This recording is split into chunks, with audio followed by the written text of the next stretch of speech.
দাঁড়াও ভাইজান, এই লাশ দাফন দেওয়া যাবে না। কি কছে এগুলা? ওগুলো অনেকক্ষণ ধরে অপেক্ষা করতেছিলাম, দেরি হয়ে গেছে দেখে আমরা রওনা দিচ্ছি। ইমাম সাহেব কইলো যে বেশিক্ষণ লাশ বাইরে রাখা ঠিক না। তাই বলে তুমি আমগোরা ছাড়াই লাশ দাফন করে দিবা? আমরা কি লাশ দাফন দিতে আইছি? না, আমগো কানে সব সত্য ঘটনা আইছে, আমরা সবকিছু জানি না তারপর এখানে আইছি। বিশ্বাস কর ভাই, তোর কথা আমি কিছুই বুঝতেছি না। কি সত্যি কথা? আমি কি লুকাইছি? কি বলতেছে তোমার ভাই? তার কথা শুনে মনে হইতাছে সে কিছুই জানে না, কোনো কিছুই ঘটে নাই। ভাইজান, ছাক দিয়ার মাছ ঢাইকো না। তুমি বাবার কাছ থেকে যে আবাদি জমি সব লেখা নিছো সেটা আমরা জানি না গেছি। তোমারে ভাই কইতো আমার লজ্জা লাগতেছে। আমি তো ভাবছি আমার ভাইজান একজন সহজ সরল মানুষ, কিন্তু না, সে হইছে পুরাটা উল্টা। আমার আব্বারে ফুসলে ফাসলে তুমি আবাদি জমি নিজের নামে লেখা নিছো না। এখন যদি আমগো ভাগ আমগরে বুঝায় না দাও, এই লাশ কবরে নামাইতে দিব না। আগে লাশ দাফন হোক, পরে তোমাকে যা ঝাই ঝামেলা আছে মিটাই দিতেছে। আমগো ভাগ আগে বুঝাই দিতে হবে। ভাইজানরে বলেন আগে আমগো ভাগ বুঝাই দিবে, তারপর এই লাশ কবরে যাবে, এর আগে যাইতে পারবে না। পাগল হয়ে গেছো না? সামান্য কিছু সম্পত্তির লেগা নিজের জন্মদাতা বাপের লাশ দাফনে বাধা দিতেছে? তোমরা কি মানুষ? এই আপনি চুপ থাকেন, আপনারা যত কথাই কন, কোনো কথা কাজ দেবো না। আমার ভাইজানরা অনেক ভালো মনে করছিলাম, কিন্তু সে কি কামটা করছে? সে একলা একলা সবকিছু ভোগ করবো আর আমরা কিছু কইতে পারবো না, তা হইব না। আগে আমগো ভাগ আমগো বুঝাই দিবে, তারপরে লাশ দাফন হবে। কবির, এখন তুমি কও কি করবো? কি এরকম চেয়ারম্যান সাহেব? ওরা যেহেতু কইতেছে ওগুলোকে আমি অন্যায় করে ফেলাইছি, তাইলে আগে অন্যায়ের বিচার হোক, তারপরে বাবার লাশ দাফন করো। সবই তো শুনলাম, এখন তোমরা কি চাও কও তো? কথায় একটাই চেয়ারম্যান সাহেব, আমগো ভাগ আমগো বুঝাই দিতে কন, ঝামেলা শেষ। নিয়ম অনুযায়ী আমি যতটুকু পামো আমারে বুঝাই দিতে কর, তারপরে আপনারা লাশ দাফন করেন না করেন এটা আমনেগো ব্যাপার। বিশ্বাস করো ভাই, বিশ্বাস করো বই, আব্বাই যে আমার নামে সব সম্পত্তি লিখে দিছে এটা আমি নিজেও জানতাম না। তোরা আমার ভাই বই, এই পুরো সম্পত্তির উপর তোকেও সমান অধিকার আছে। মাঝে মধ্যে আমি আমার কিছু সম্পত্তি বেচছি তোকে সুখের লেগে। খবরদার ভাইজান, উল্টা পাল্টা কথা কইবেন না। আমগো সুখের লেগে জমি বিক্রি করছো মানে? আমরা কি একবারও বলছি তোমারে যে আমগো সুখের লেগে জমি বিক্রি করো? তুই শহরে থেকে পড়াশোনা করস, তোর পড়াশোনাতে যেন কোনো ক্ষতি না হয় এইসব দেখার লেগে জমি বেচে তোর টাকা পাঠানো হয়েছে। আমগো লেগে তুমি জমি বেচছো? হ্যাঁ দেখো ভাইজান, একলা একলা তুমি এই জমি ভোগ করছো। তুমি ভোগ করতে করতে একদম লোভ সামলাইতে পারতেছো না, লোভে পরিণত হয়ে গেছে সব। এগুলো বুঝি না মনে করছো? আমি লোভ করছি, আমি লোভে পড়ছি, এ কথা কইতেছস তোরা? হ্যাঁ ভাইজান, তুমি লোভী। লোভী না হইলে তুমি বাপের কাছ থেকে জমি লেখা নিতে পারতা না। তোরা আমার লগে এই ব্যবহার করতেছস? বাপের সম্পত্তির উপরে ভাই বোনদের অধিকার আছে, আর সেই দাবি থেকে তো ওরা সম্পত্তির ভাগ চাইতেছে। ওগো নামে তুমি ওদের অংশ লিখে দাও না কেন? এই লাশ কতক্ষণ রাখবা? একটু পরে তো গন্ধ বাইরে। না চেয়ারম্যান সাহেব, আমার এই বাপের লাশ আমি কষ্ট দিতে পারবো না। এই জমি জমা নিয়ে ঝামেলা তো, ঠিক আছে আপনি খালি আমার বাপের দাফনের ব্যবস্থাটা করেন, আমি সব ওখানে লিখে দিতেছি। লাশ লাও দাফন করে আসি। চেয়ারম্যান সাহেব, দাফনের আগে ঝামেলাটা শেষ করতেছিলাম। আরে চুপ কর, অমানুষ হয়ে গেছস না? আগে লাশ দাফন হইব, তারপরে লেখালেখি।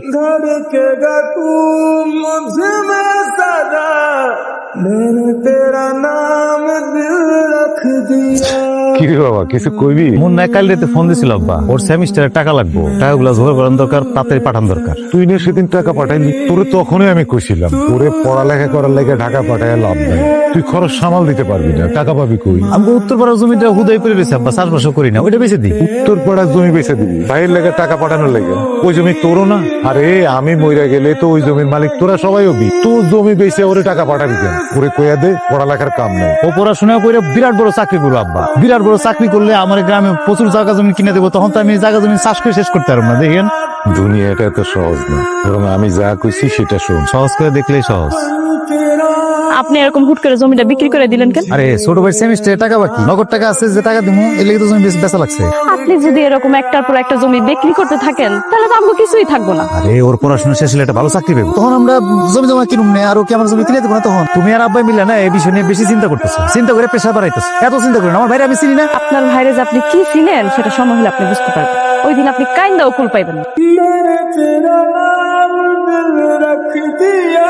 খুব তো ভাই বোন নিয়ে বড় বড় কথা বলছিলেন, বাপের লাশটা পর্যন্ত দাফন করতে দিল না, সম্পত্তির ভাগাভাগি নিয়ে বসে পড়লো। আচ্ছা, তুমি খালি খালি রাগ করতেছো কইলাম, ওরা অন্যায় আবদারটা কি করছে? ভাই বোনের অন্যায় আপনার চোখে পড়তেছে না? বাপের লাশটা সামনে রাখা ভাইয়ের কাছ থেকে সম্পত্তি কাইরা নিচ্ছে, তারা এখনো ভালো। তারা ভালো, খারাপ আমি। আমার উচিত ছিল অনেক আগেই আমার ছোট ভাই বোনের সম্পত্তি করে বুঝাই দেওয়া, আমি এটা করি নাই। রাগের মাথায় ওরা উল্টাপাল্টা কথা বলে ফেলছে। আপনি কি মানুষ নাকি অন্য কিছু? গ্রামের সব মানুষজন দেখতেছে কিন্তু আপনার চোখে পড়তেছে না। গ্রামের মানুষ কি দেখলো না দেখলো সেটা দেখে আমার লাভ আছে? আমি বড় ভাই হয়ে কি ছোট ভাই বোনের উপর অভিমান করতে পারি? আব্বাই বা কামটা কি করছে কও? আব্বা যা করছে খুব ভালো কাজ করছে, কারণ আব্বা তার সন্তান করেছে। তাই ভালো করে মাপো, আমগো জমি দিব না কেমনে না দিয়া দেখে। দুলা ভাই ওই পাশেটা দেন তো। এদিকে ঠিক আছে, এই সাইডটা ধর। আম করে জমি দিব না, হ্যাঁ দিব না, বাপে দিব। এই কি হইতেছে এগুলা? কি করতেছ তোমরা? ভিটা বাড়ির জমি মাপতাছি ভাই। কোন সাহসে এখানে জমি মাপতেছো তোমরা ভিটা? এই সাহসের কি আছে ভাইজান? এই বাড়ির উপর আমগো অধিকার আছে, ন্যায্য অধিকার চাইতাছি। তুমি তো আমগো অধিকার থেকে বঞ্চিত করতে পারো না। তোমার তো কত আগেই কইলাম এই ভিটা বাড়ির ভাগ আমরা বুঝাই দাও, বুঝাই তো দাও নাই। এই জন্য আমাকে ভাগ আমরা নিজেরাই বুঝাই দিতেছি। কবির মিয়া, এই বসত ভিটার মধ্যে ওগো অংশীদারিত্ব আছে না, সেই অংশই তো চাইতেছে, ওইটা বুঝায় দাও। আমার বাপ দাদাই কোনোদিন আমগো বাড়ির ভিটা ভাগ করে নাই, হাত দেয় নাই। আমি বাইসা থাকতে এই ভিটা হাত দিতে দিব না কাউরে। তুমি না চাইলেও এই বসত পার্টি ভাগাভাগি হবে। ওরা তো আমার কাছ থেকে 1 লাখ টাকা অ্যাডভান্স আনছে, বাকি টাকা জমি বুঝাই দিয়ে পরে নিবে। একবারে ঘাট থেকে কল্যাণ আমার ফেলা মুখ যদি এরকম কিছু হয় তো করে আর এক মুহূর্তে বাড়িতে দেখতেছে না, বাড়ি থেকে বেড়ে যা। আর চেয়ারম্যান চাচা, আপনি কারণের মতো নিয়ে ওগুলো টাকা দিচ্ছেন? হ্যাঁ, আমার দিকে এসে একবার কেমন কথা কও কবির মিয়া? এটা তো ওগো ন্যায্য অধিকার, ন্যায্য হিসেবে বুঝাই দিবা না? আমি জানতাম তোর এরকম করবি।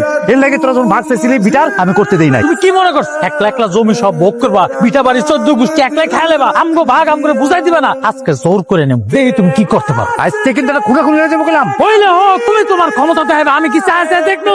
তুই আমার ছোট ভাই না? আমার লোক বেয়াদবি করতেছস? বেয়াদবি শিখছো তুই শহরে পড়াশোনা করিয়া? দেখো ভাইজান, আজকে যদি আমগো এই ভিটা বাড়ির ভাগ বুঝায় না দিছো, আব্বার লাশ কিন্তু এখনো পৌঁছে নাই। আব্বার লাশ দরকার পড়লে কবর থেকে উঠে আইনা টিপস দিয়া তারপর সবকিছু লেখা নেব। বলে এটা তুই কথা তুই কইতে বললি? এই কথা তুই কত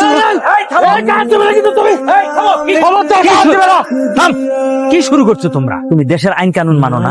দেশে তো আইন কানুন আছে, তোমার কথাই তো চলবো না। তুমি ওগো ন্যায্য হিসেবে বুঝাই দাও। ওগো ভাগেরটার জন্য কয় টাকা নিছে? আপনার থেকে কয় টাকা নিবো? ওরা আমার কাছ থেকে অ্যাডভান্স 1 লাখ টাকা নিছে। 3 লাখ টাকা দিলে এই বর্তমান বাজার দর অনুসারে হয়ে যায়।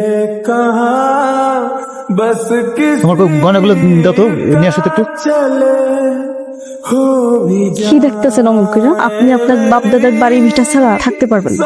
ধরে এগুলো নিয়ে আসুন। এখানে যে গয়না আছে এটা বেচলে 4 লাখ টাকা কম হবে না। আপনি টাকা রেখে দিয়ে। আর তোরা এই বাড়ি থেকে যে বাইরে আজকে আর জীবনে কোনদিন আমার মুখ দেখাবি না। আমি জানবো আমার কোনো ছোট ভাই নাই, ছোট বোন নাই। আমগো এত ঠেকা পড়ে নাই যে তোমার মতো বাইরে আমি মনে রাখবো। তোমার বাড়িতে তুমি থাকো। মনে করবো যে আমার বড় ভাই মরে গেছে। বাইরে বাড়ি থেকে যা, বাড়ি থেকে। 48, 49, 50, 50,000 টাকা।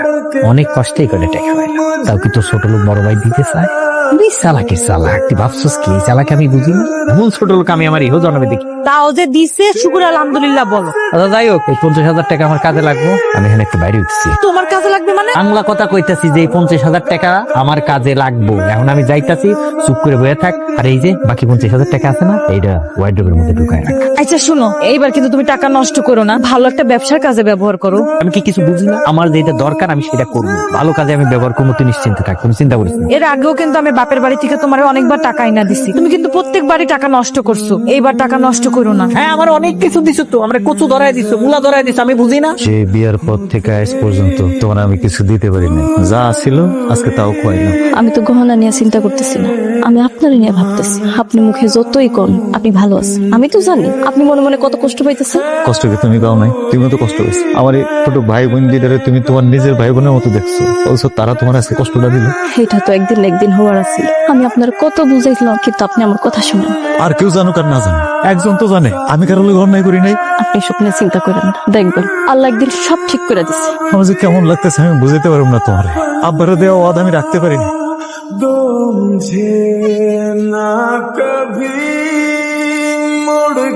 এই এদিকে, আমার 50,000 টাকা লাগবে। যা, টাকাটা নিয়ে আয়। কালকে রাইতে না সব টাকা তোমার দিয়ে দিলাম। সব টাকা দিছস মানে? খালি 50,000 টাকা দিছস আমারে? তুই তো মেলা টাকা স্বর্ণ পাইছস। হ্যাঁ, স্বর্ণ কয় টাকা বেচছস? আমি তো বেশি কিছু তোর কাছে চাই নাই, 1 লাখ টাকা চাইছি। 50,000 দিছস, আর বাকি 50,000 টাকা দিবি। কথা না বাড়ায় 1000 টাকাটা নিয়ে আয়। আমার কাছে কোনো টাকা নাই। তুমি কি ওই টাকা দিয়ে আবার জুয়া খেলছো নাকি? আমার টাকা দিয়ে আমি জুয়া খেলবো না, টাকা ওরামু, সেটা আমার ব্যাপার। তোরে কই ফেরত দেয়া লাগবো? কথা না বাড়ায় টাকা নিয়ে আয়, যা। আমার কাছে কোনো টাকা নাই, আর যদি থাকেও থাকে তাও আমি তোমার দিব না। দিবি না মানে? নতুন নাগর পাইছস, নাগরের সাথে লড়াপড়া শুরু করছস। মুখ সামলাই কথা কও। মুখ সামনে কি কথা কমু? হ্যাঁ, কথা না বাড়ায়া যা, টাকা নিয়ে আবি। ভালোই ভালোই কইতাছি, যা। হ্যালো, ভাইজান আমি মুন্না, আমি অনেক বড় ভুল করছি ভাইজান। আমাদের যে তুমি পড়াশোনা করার জন্য টাকা পয়সা পাঠাইতাম, এই টাকা পয়সা দিয়ে আমি নেশা করতাম। আমি নেশা আসক্ত হয়ে গেছি, বন্ধু বান্ধবের লাগে টাকা পয়সা সব উড়াই দিছি। আমি জানি আমি কত বড় অপরাধ করছি, বিশ্বাস করো। আমার এখন টাকা খাওয়ার কোনো জায়গা নাই, আমার কাছে কোনো টাকা পয়সা নাই। তুমি ছাড়া তো দুনিয়া আমার আর কেউ নাই ভাইজান। আমার কোনো ছোট ভাই নেই, আমি কারো ভাই জানো না। আর তুই যদি নেশা মেশা করে পড়ে থাকোস, তুই নেশা করে পড়ে থাক, তোরা আমার কাছে কোনো জায়গা নাই, আমি তোর সাহায্য করতে পারবো না। তুই তোর মতো থাক, আমার আর ভুলেও কোনোদিন ফোন দিবি না পেলাম। ভাইজান শেষবারের মতো আমার একটু মাফ করে দেওয়া যায় না ভাইজান? খবরদার তুই আমার ফোন দিবি আর ফোন রাখ। ভাইজান, মিলি তুমি কি হয়েছে তোমার? তোমার এরকম দেখা যাইতেছে কেন? আসলাম কি তোমার গায়ে হাত তুলছে মিলি? ওকেরা ওহেন কি করে? ভাইজান, চুপ, কারে কস ভাইজান তুই? আমার কোনো বই নাই, যা বাড়ি থেকে বেরো। ভাইজান আসলাম আমারে মারছে। আসলাম তার বউরে পিটছে না মারছে সেটা জেনে আমি কি করব? আচ্ছা শুন খবরদার, তুমি এই বিষয়ে কোনো কথা কইবা না, চুপ থাকো একদম, বাড়ি থেকে বাইরো। ভাইজান, আমি ওই বাড়িতে যাইতে পারবো না ভাইজান, ওরা আমার মাইরা ফেলাইবো। এই বাড়িতে কোন দিকে থাকবি তুই? এই বাড়ি থেকে সবকিছু লয়ে গেছিস না? কোন দিকে আসছিস এখানে? কোন লিয়ে এসেছিস এই বাড়িতে এখন? ভাইজান তুমি আমারে মাফ করে দাও ভাইজান, আমি এখন কই যাবো কও? আমি কি আমার বাপের বাড়িতে থাকতে পারবো না? তুই তো দিয়ে পিটার বাড়ি থেকে বাইরে কইলাম। ভাইজান তুমি আমারে মাফ করে দাও। धड़केगा तू मुझे मैं सदा, मैंने तेरा नाम दिल रख दिया तेरा